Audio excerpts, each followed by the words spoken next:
এই যে আপনারা পাতোটা লাগাচ্ছেন, তো যেরকম পাতো লাগাচ্ছেন এর থেকে যদি পাতোটা একটু বড় হতো তো লাগাইতে দ্রুত হতো না? এই যেটা লাগাচ্ছেন এইটা লাগাইতে ভালো হচ্ছে আপনাদের? এটাই ঠিক আছে, জায়গা নেবে। প্রতিটা ধান যদি জায়গা নাই, মাঝখানে কিন্তু ফাঁক না থাকলে পচন আপনার পোকা এগুলো বেশি। বিসমিল্লাহির রহমানির রহিম। আসসালামু আলাইকুম। এই ভিডিওটাই আপনাদের দেখাবো বুলাকের ভুঁইতে পাতো কিভাবে রুতে হয়, কিভাবে রুলে ভালো হয় সেটা দেখানোর চেষ্টা করবো ইনশাআল্লাহ। প্রথমত আমরা ট্রাক্টর দিয়ে জমিটা ভালোভাবে চাষি দিয়ে নেব। চাষি দেওয়ার পরে জমিতে আমরা সাঙ্গর টানবো। এইখানে সাঙ্গর টানতে হবে এমন ভাবে, সেটা হচ্ছেন যে ইটেল যেন এক জায়গায় উঁচু এক জায়গায় নিচু না থাকে, আর ভুঁইটা যেন লেবেল হয়। লেবেল না হলে কিন্তু ধানটা ভালো হবে না। আর এই বুলাকের ধানটা এমন, পানি যদি না বাঁধানো থাকে তাহলে কিন্তু ধানটা ভালো হবে না। বুলাকের ধানটা আছেন এমন, তো এক জায়গায় যদি উঁচু থাকে এক জায়গায় যদি নিচু থাকে, তো নিচু জায়গায় পানি বেঁধে থাকবে, উঁচু জায়গায় কিন্তু পানি উঠবে না। তার জন্য মূলত আমরা ভালোভাবে আগেই সমান করে নিব। এখন আমরা সার দেওয়ার জন্য সারগুলো মিক্সিং করব। তো এখানে যে সারগুলো মিক্সিং করব সেটা হচ্ছেন যে জিপ সার, ডিআরবি এবং বিএডিসি সার। এই সারগুলি সবগুলি আমরা মিক্সিং করব। আর এখানে আমরা যে পরিমাণে সার দিচ্ছিলাম, কাঠায় 1 কেজি পরিমাণে সার দিচ্ছিলাম, সেই পরিমাণে সার আমরা মিক্সিং করে নিচ্ছিলাম এই সারগুলো একসঙ্গেই।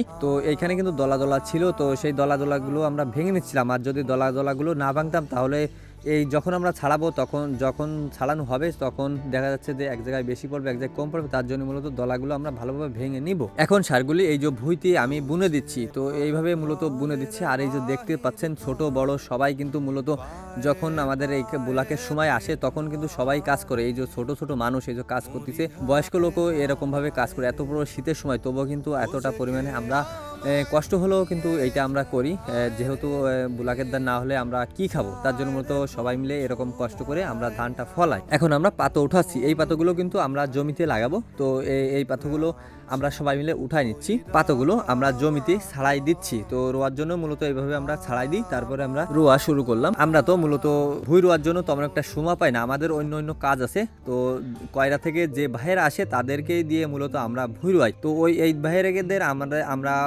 ধন্যবাদ জানাই যে ওনারা যদি না আসতো তো আমাদের ভুঁইগুলো কিভাবে আমরা লাগাতাম। তো এই ভাইদের কাছে জিজ্ঞেস করব যে ভুঁই কিভাবে লাগাইলে ভালো হয়। আসসালামু আলাইকুম ভাই, আপনারা কেমন আছেন? ওয়ালাইকুম আসসালাম, আলহামদুলিল্লাহ ভালো। আপনি কেমন আছেন? জি আলহামদুলিল্লাহ ভালো।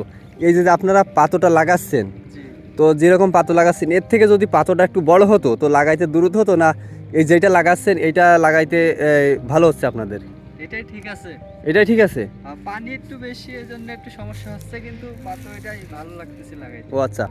আর হচ্ছে কি, এই যে পাতো লাগাচ্ছেন একটা গোজের থেকে একটা গোজে যেরকম দূরত্ব দিচ্ছেন, জি, তো এর থেকে দূরত্ব বেশি হলে কি ধানটা ভালো হয়, না এর থেকে কাছে হলে ধানটা ভালো হয়? আপনাদের কাছে কি মনে হয়?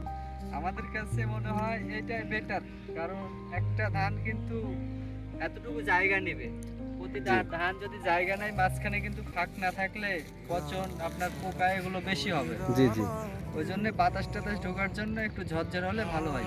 তো এইটাই ঠিক মনে হচ্ছে আপনাদের কাছে, তাই? জি, এটাই আমাদের কাছে ঠিক বলে আমরা এভাবে লাগাতে। এটা আমাদের বয়স হয়েছে কিন্তু 26 দিন বয়স হয়েছে আমাদের এই পাতোর বয়স। তো এরকম পাতো কিন্তু লাগাইলে স্বাভাবিক ভালো হয়। তো আপনারা যখন লাগাবেন তখন এরকম 25-26 দিন 27 দিন হলেও সমস্যা হয় না। আমাদের পাতোর বয়স কিন্তু এরকম হয়েছে।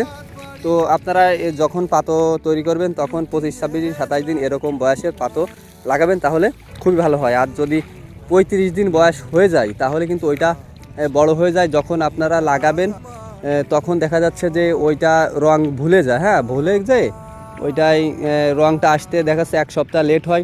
তার জন্য আপনারা কম বয়সের পাতোটা লাগাবেন। তো আপনারা সব ভালো থাকবেন, সুস্থ থাকবেন, খুদা হাফেজ।